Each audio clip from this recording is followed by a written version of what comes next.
ஆமா. மிக தெளிவாகவே பார்ப்பவர்களுக்கும் புரியும்.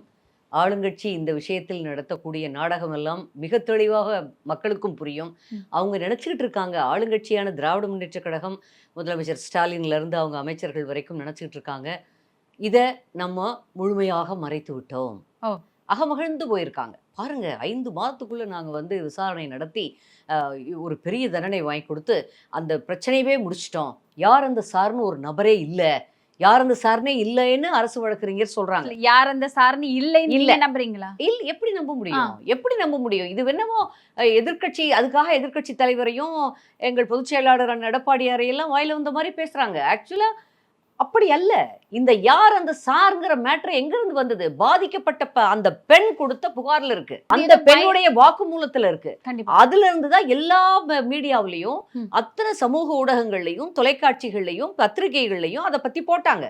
அவர் கூட அந்த குறிப்பிட்ட ஞானசேகரன் கூட யார் வாக்கிங் போனா, அப்புறம் யார் வந்து அவங்க வீட்டு பெட்ரூம்ல உட்கார்ந்து பிரியாணி சாப்பிட்டா, யாரெல்லாம் துணை மேயர் கூட உட்கார்ந்திருக்கார். ஒரு அமைச்சர் உட்கார்ந்து சாப்பிட்டிருக்கார். தொடர்ந்த நிகழ்ச்சிகள் அந்த நபர் அந்த அமைச்சரை வச்சு நடத்தியிருக்கார். இதையெல்லாம் பார்க்குறப்போ அந்த குறிப்பிட்ட அமைச்சருக்கும் இவருக்கும் அந்த ஞானசேகரனுக்கும் நெருங்கிய தொடர்பு இருக்கிறது தெரியுது. Okay. அப்ப வந்து யாருக்காக இருக்கும்னு எல்லாருனாலையும் அனுமானிக்க முடியுது. அப்படி இருக்கிறப்போ தங்களுக்கு வேண்டியவர்களை, தங்கள் நிர்வாகிகளை வழக்கம் போல திராவிட முன்னேற்றக் கழகம் அப்படியே காப்பாற்ற முயல்கிறது. இது வந்து சரியே அல்ல. கேட்டா எதிர்க்கட்சிகள்லாம் போய் சொல்லுது. சின்ன புத்தியா இருக்கிறாங்க. ம். இதெல்லாம் வந்து யாருக்கு இப்படி புத்தி? யார் அப்படி மீன் மைண்டட்னஸ் யாருக்கு இருக்கு? முழுக்கும் திமுகவுக்கு இருக்கு. வாயில வந்ததெல்லாம் பேசுறது. ஒரு தராதரம் இல்லாம அவர்களுடைய ஒரு தகுதி என்ன? ஒரு முன்னாள் முதல்வரை, அதுவும் அப்படி ஒரு ஆட்சி, உங்க ஆட்சி மாதிரி ஒரு அவலமான ஆட்சியை நடத்தினாரு. அந்த 4.25 வருஷமும் எங்களுடைய பொதுச் செயலாளர் அண்ணன் எடப்பாடியாருடைய ஆட்சி மிகச்சிறப்பா நான் பெருமையா சொல்லிக்குவோம்.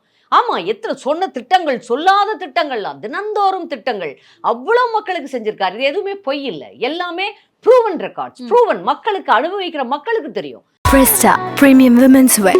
Let your body love it.